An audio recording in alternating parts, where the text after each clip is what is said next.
السلام عليكم ورحمة الله وبركاته.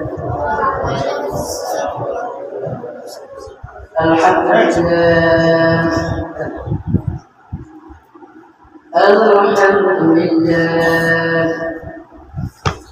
الحمد لله الذي جعل الشمس والقمر بحسبان والنجم والشجر يسجدان وفضل زمانا على زمان كما فضل مكانا على مكان وإنسانا على إنسان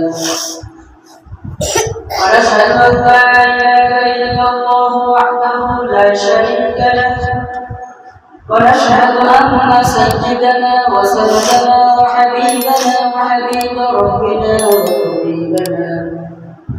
وطبيب قلوبنا ومولانا محمدا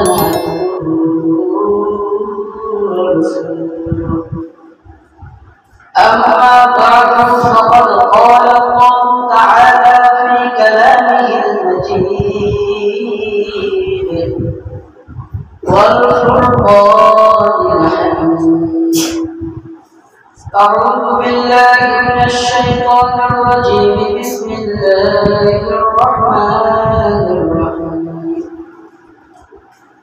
يا أيها الذين آمنوا كتب عليكم الصيام كما كتب على الذين من قبلكم لعلكم تتقون.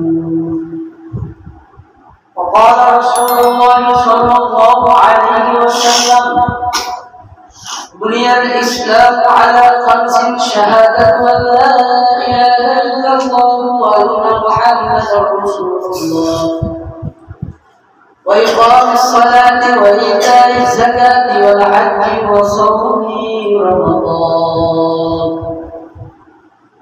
أو كما قال النبي الصادق المصدوق عليه الصلاة والسلام. صدق الله مولانا العظيم وصدق رسوله النبي الكريم ونحن على ذلك من الشاهدين والشاكرين والحمد لله رب العالمين.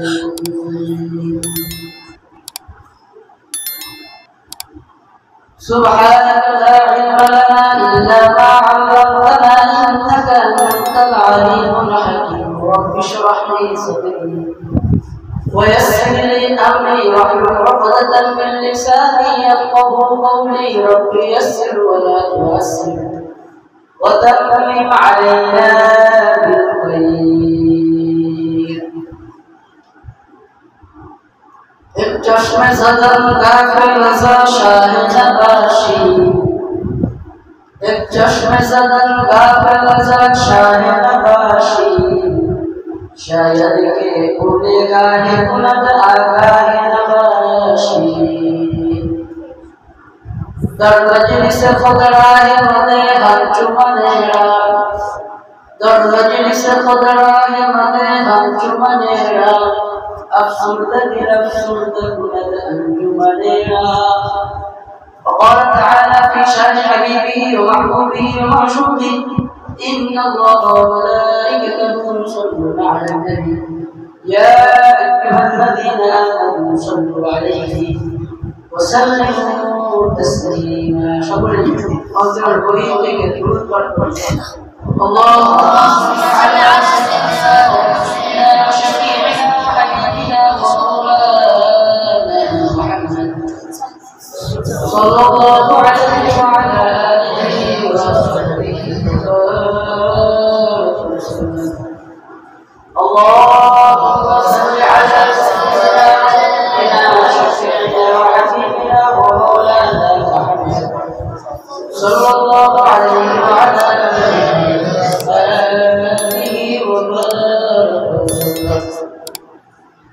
আল্লাহ রাব্বুল আলামিনের দরবারে অসংখ্য শুকর এবং সুজুদ যে রব্বুল আলামিন আপনাকে আমাকে শাবানের দ্বিতীয় জুমায় তার ঘর মসজিদে আসার এবং বসার তৌফিক দান করেছেন। এই জন্য অন্তরের গভীর থেকে জবান করে সহস্রে কালিমাতে শুকর করি আলহামদুলিল্লাহ। মহান রব্বে কারীম যদি আপনাকে আমাকে এই জুমার দিন জুমার মসজিদে আসার এবং বসার তৌফিক না দিতেন, তাহলে আপনার আমার কাছে আসার ক্ষমতা ছিল না। ক্ষমতা আছে? অনেক লোক অসুস্থ আছে কি মানে আসার ইচ্ছা আছে কিন্তু আসলে অনেক লোক ইচ্ছা নাই, তাই এই কারণে আসতে পারে না।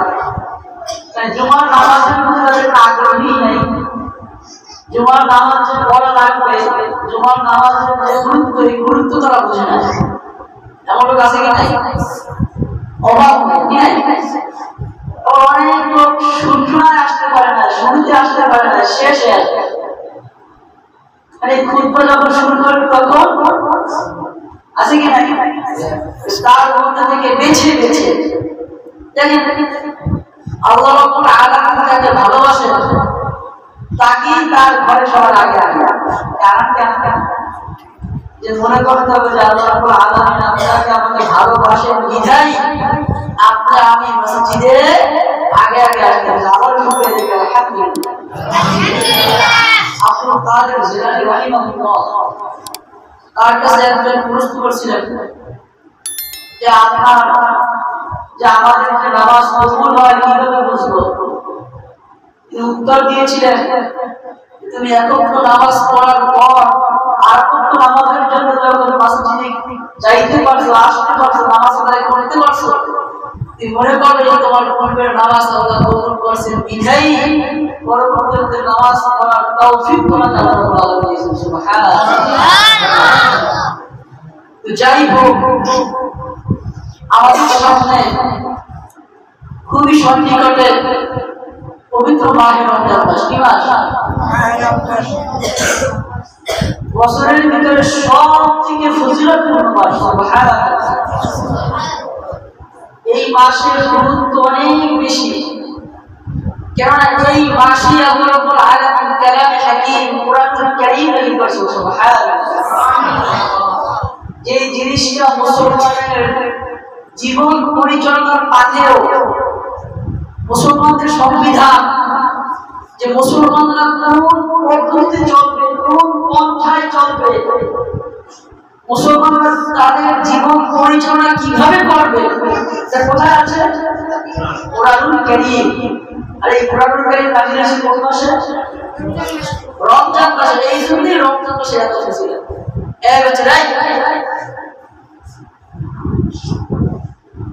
সুন্দর করে বসো এবং চোখ সবাই সামনে থাকবে, তাহলে এরকম না থেকে হয়ে যাবে।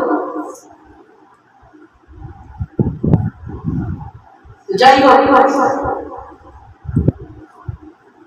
যে রমজান মাসের ফজিলত হলো কি? কোরআন নাযিলের কারণে এই মাসে এত ফজিলত। এই জন্য আপনাকে আমাকে প্রতিজ্ঞাবদ্ধ হতে হবে, আপনাকে আমাকে প্রতিজ্ঞা করতে হবে যে কোরআন নাযিলের মাসে যারা কোরআনুল কারীম পাই না তারা কোরআন শরীফ শিখব ইনশাআল্লাহ।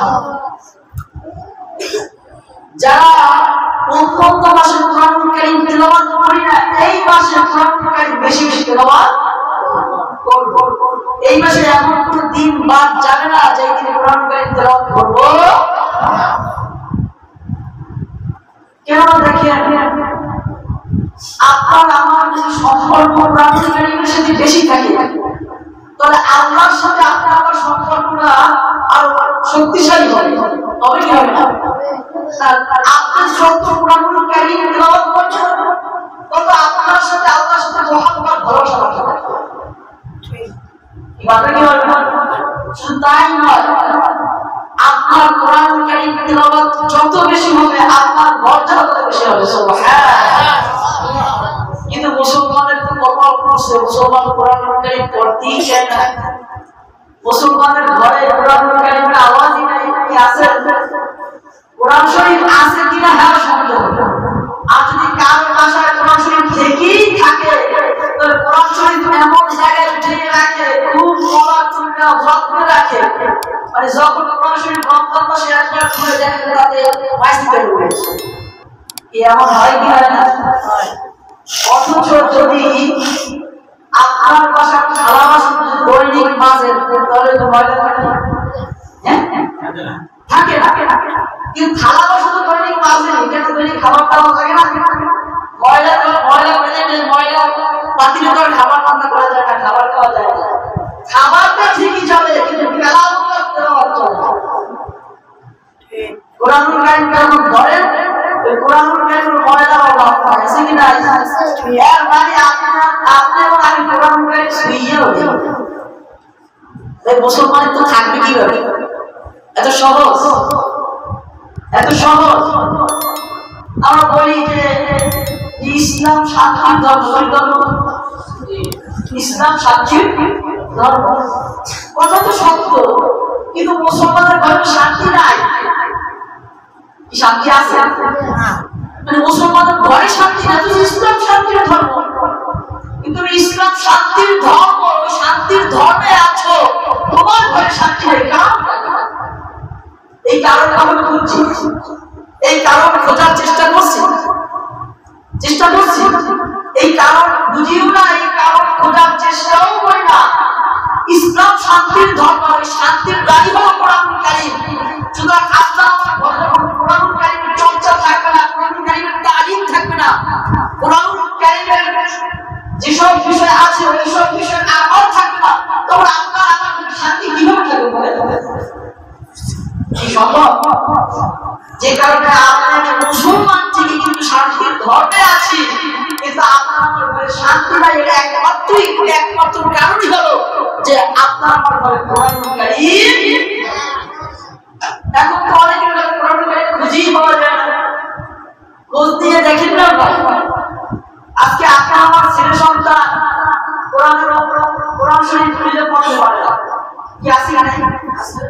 আমরা মুরব্বী হয়ে গেছি, দেখা যাইবে। আমি যখন বরিশালে ছিলাম, বরিশালে মুরব্বীদের নিয়ে বসবো, কোরআন শিক্ষার আসর করছিলাম। নামাজ তো ঠিকই করে মাশাআল্লাহ, নামাজ পড়িস কিন্তু সারাই করে সারা পড়তে পারে না, সূরা ফাতিহা শুনতে নাই, তাকবীরের তাহরিমা কাকে বলে জানে না, এই তাকবীরের তাহরিমা এই শব্দটা উচ্চারণ করতে পারে না, পরীক্ষিত। নামাজ পড়ে 20-25 বছর নামাজ পড়তে আছে, দাড়ি পাকা মুরব্বি, কিন্তু সারা শুদ্ধভাবে পড়তে পারে, তাকবীরের তাহরিমা এটা বলতে পারে। বলেন ভাই, আপনার নামাজের যে সমস্ত বিষয় আপনি একবারে ছোট থেকেই জানবেন, পারিবারিক ভাবে জানবেন। এর জন্য মাদ্রাসায় যাওয়া যাবে না, এর জন্য মাদ্রাসায় যাওয়া জরুরি না। কারণ আপনি তো বুঝতেন, আপনি কি বুঝতেন।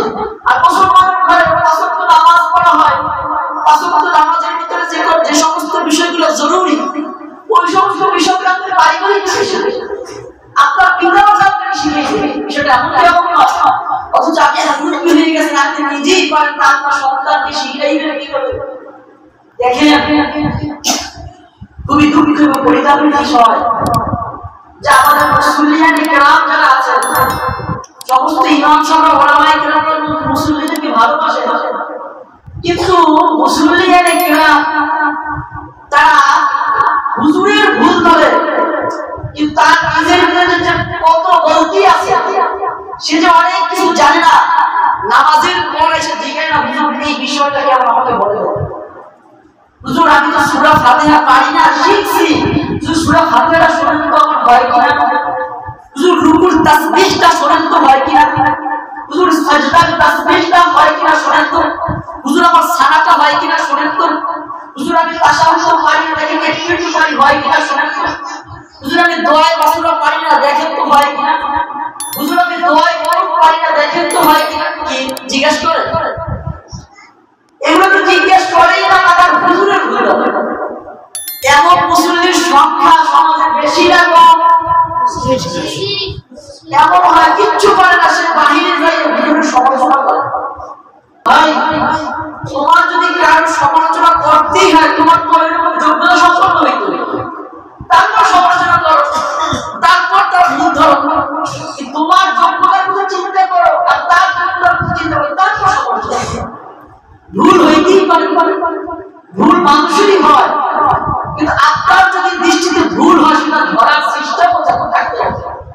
কিন্তু আপনি ইমাম সাহেবের সমালোচনা বাইরে ব্যাপকভাবে করলেন, অথচ এই ভুলটা শুদ্ধ সেটা আপনি শুদ্ধভাবে জানেন, শুদ্ধভাবে জানেন। এই জন্য দেখেন রমজান মাস আসতেছে, এই রমজান মাসে সকলেই নিয়াত করেন যে কমপক্ষে এই রমজান মাসে 3 খতম লাগত।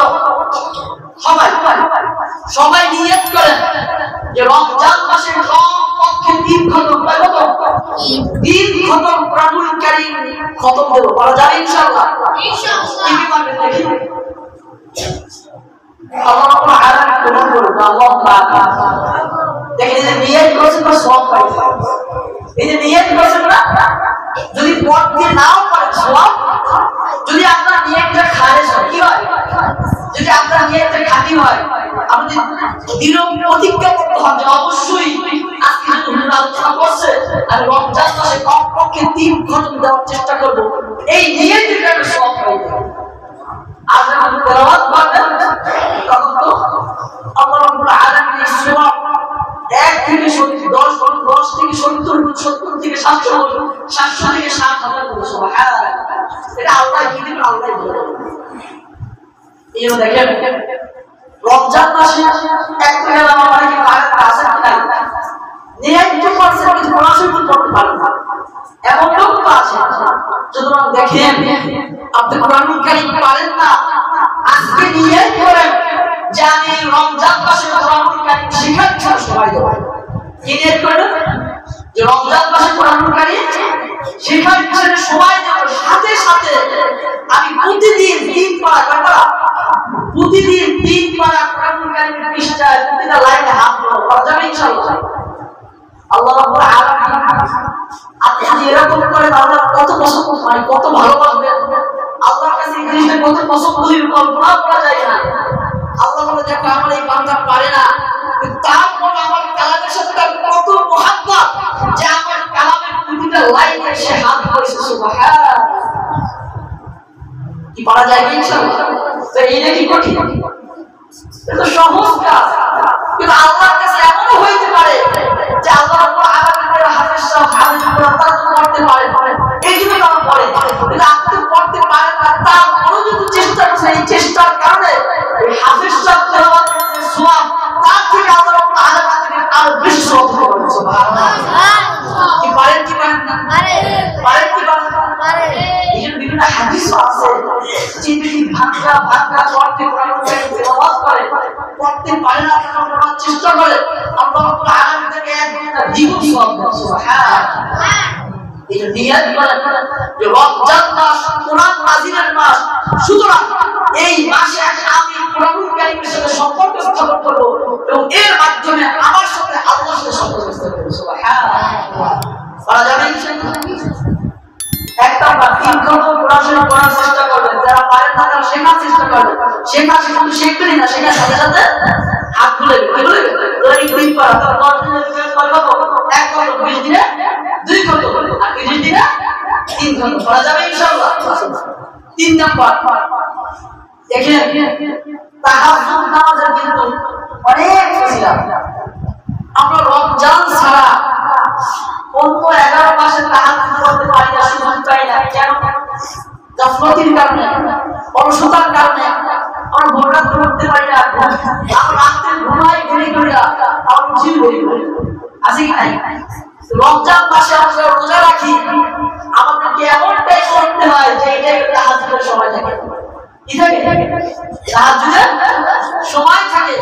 সুতরাং নিয়ত করবেন যে এই রমজান মাসে একটা দিনও বাদ যাবে না যেই দিনে তাহাজ্জুদ করব না, অর্থাৎ নিয়মিত দৈনিক আমি তাহাজ্জুদ করা যাবে ইনশাআল্লাহ। দেখেন সিয়ারি যদি আমরা উঠি যদি নিয়ত করি যে দৈনিক নিয়মিত কমপক্ষে 2 রাকাত, সর্বোচ্চ কয় রাকাত? 2 রাকাত, 4 রাকাত, 6 রাকাত, 8 রাকাত তাহাজ্জুদের নামাজ পড়ব। এটা কি কঠিন? আপনি নিয়ত থাকতে হবে, চেষ্টা থাকতে হবে। কি হতে হবে? নিয়ত থাকতে হবে, চেষ্টা থাকতে হবে। আপনি নিয়ত করেন, তারপর চেষ্টা করেন, আল্লাহ রাব্বুল আলামিন আপনার সময়ের ভিতরে বারাকাত দিবেন। সুবহানাল্লাহ। সময়ের ভিতরে বারাকাত দান মানে কে? আল্লাহ। এই জন্য অনেক মনীষীর জীবনী আছে তারা জীবনে যত হায়াত পেয়েছেন, হায়াতের থেকে তাদের বয়স সংখ্যা বেশি। সুবহানাল্লাহ। কিভাবে যাচ্ছে? আল্লাহ রাব্বুল আলামিন তাদের সময় মধ্যে বরকত দিয়েছেন, সময়ের ভিতরে কি দিয়েছেন? বরকত দিয়েছেন। এই জন্য যখন আমি ইবাদতের সময় ব্যয় করবো, দেখবেন যে আপনার নিয়ত যদি খালেস থাকে, তখন দেখবেন যে আপনার ইবাদত করার পরেও আপনি দুনিয়াবি যে কাজ করতে পারবেন, যে ব্যক্তি ইবাদত করে না আপনার সাথে সে পাবে না, দেখবেন পারবে না। আপনি তো আল্লাহ রাব্বুল আলামিনকে খুশি করার জন্য, আল্লাহ রাব্বুল আলামিন আপনাকে আমাকে দুনিয়াতে যে জন্য পাঠাইছে, এই জন্য ওই কাজটাকে আসল রেখে তারপর দুনিয়া ঠিক রেখেছে। সুতরাং আল্লাহ রাব্বুল আলামিন আপনাকে দুনিয়াতে ঠকাইবে কখনো ঠকাইবে না। কিন্তু আমাদের তো ইয়াকিন নাই, আমাদের তো বিশ্বাস নাই, আমাদের বিশ্বাস আসবাবের প্রতি, আমাদের বিশ্বাস হচ্ছে দুনিয়া, যে আমি নামাজ পড়ে সময় হবে না, এই দুনিয়ার বিকাশটা সর্বত্র করতে পারবে। ইমান কি নাই, ইমানের ইমানটা অভিনা, ইমানটা শক্তিশালী না, ইমানটা দুর্বল। এই জন্য দেখা যায় আপনি হেরে যায়, আপনি কি করি হেরে যায়। ইবাদতের মাস, এই মাসটি কিভাবে আমরা ইবাদতে কাজে করে এই চিন্তা ফিকির করা, এখন থেকে চিন্তা ফিকির করা। রাসূল কারীম সাল্লাল্লাহু আলাইহি ওয়াসাল্লাম রমজান মাস আসা 2 মাস আগে, কয় মাস? 2 মাস আগে থেকে রমজানের প্রস্তুতি নিয়েছেন। সুতরাং এমন কাজ করা যাবে না যে রমজান মাসে রমজানের রোজা বাদ দিয়া, তারাবি নামাজ বাদ দিয়া অনেক খারাপ। এখন রমজান মাস আমরা ইবাদতের মাস বানাই নাই, আমলের মাস, টাকা কামাই করার মাস বানাইছি। কি অবশ্যই আমরা রমজান মাস, এই মাসে বেশি বেশি ইবাদত করব, রোজাই ছেড়ে দিন, আউযুবিল্লাহি মিন যালিক। তারাবি নামাজ পড়তে মুসল্লি নাই, কেমন হয় কি না? প্রথম 2-5 মুসল্লি আসে, তারপর মাঝখানে আসে না, আবার শেষে আসে। মানে প্রথম কয়েকদিনের জন্য ফরজ আর বাকি কয়েকদিন ফরজ না। অথচ আল্লাহ রাব্বুল আলামিন এই মাসটি 3 থেকে ভাগ করেছেন। কয় ভাগে? রহমত, মাগফিরাত, নাজাত। সুতরাং এই 3টার প্রত্যেকটাই যেন আপনার আমার থেকে মিস না হয়, এই চিন্তা ফিকির করতে করা যাবে ইনশাআল্লাহ। এই বিষয়ে 2টা কথা বললাম। একটা হচ্ছে এই মাসে বেশি বেশি কোরআন কারীম তেলাওয়াত করা। 2 নম্বর বললাম যে এই মাসে তাহাজ্জুদ করা সহজ। তাহাজ্জুদ করা কি সহজ? সুতরাং এই মাসে একদিনও যেন আপনার আমার পক্ষ থেকে তাহাজ্জুদ মিস না হয়। কি মিস না হয়? তাহাজ্জুদ মিস না করা যাবে ইনশাআল্লাহ। আগামী দিনে আমি দিয়ে কথা বলবো ইনশাআল্লাহ। এটা সহজ, দেখেন এটা চেষ্টা করলেই পারবে, কঠিন কিছু না। কিছু কিছু আমলের ঠিক বলে দেব, আপনি আমল করতে পারেন, আপনার ভালো আমল আছে, আরো ভালো যায় খালি আমারটা শুনে যদি আপনি আমল করেন তাহলে আমি এটা সব পাবো না। কিন্তু আমার কথা যদি আপনার আমলই হন, তাহলে এই কথা বলাটা সার্থক, কথা বলা নাকি সার্থক। আর যদি আমলই না হন, তাহলে যত আলোচনা করে, যত কিসসা কাহিনী নেই না কেন, ওই কিসসা কাহিনীর দাম না।